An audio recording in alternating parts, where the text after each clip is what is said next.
Chairman ناظم آباد town سید محمد مظفر اور vice chairman اور یونین کونسل کے چیئرمین اور میونسپل کمشنر نے جہاں عید کے تیسرے روز بھی مصروف دن گزارا، وہیں تمام تر کلیکشن پوائنٹوں کا دورہ کرتے رہے اور گلی محلوں سے آنے والی علائشوں کو بر وقت ڈمپنگ گراؤنڈ منتقل کرنے کے لیے بھی خود مانیٹرنگ کرتے رہے اور شکایتی مراکز پر آنے والی شکایتوں پر صفائی ستھرائی اور علائشیں اٹھانے کے کام کو بھی معائنہ کرتے رہے۔ اس موقع پر ناظم آباد ٹاؤن کے افسران بھی ان کے ہمراہ موجود تھے، جن میں ڈائریکٹر سینیٹیشن ظہیر احمد، عارف اور دیگر بھی تھے۔ تاہم علائش اٹھانے اور ٹھکانے لگانے پر افسران و عملے کی کارکردگی پر چیئرمین سید محمد مظفر نے اپنے اطمینان کا اظہار کیا، اس لیے کہ خود 3 دن سے وہ ان لوگوں کو کام کرتے ہوئے دیکھ رہے تھے اور کلیکشن پوائنٹ کے کلیئر ہونے پر یقیناً یہ مطمئن تھے، جبکہ متعلقہ محکمے کے افسران کو ہدایت جاری کرتے ہوئے کہا کہ قربانی کے جانوروں کی علائشوں کو بر وقت اٹھانے کا جو کام کیا گیا ہے اور اس کے ساتھ ساتھ کلیکشن پوائنٹوں سے کو بھی کلیئر کیا ہے، تو اس کو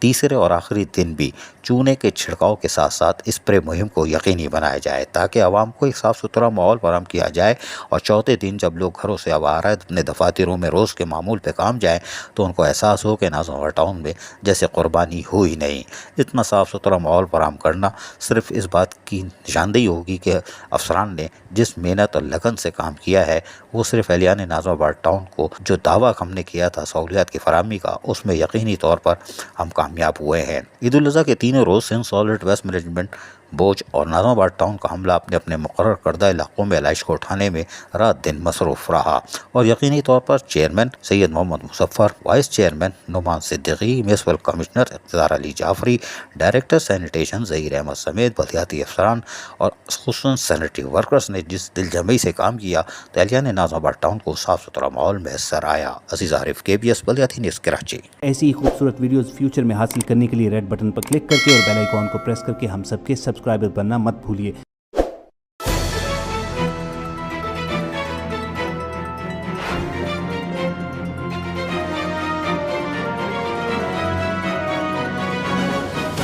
KBS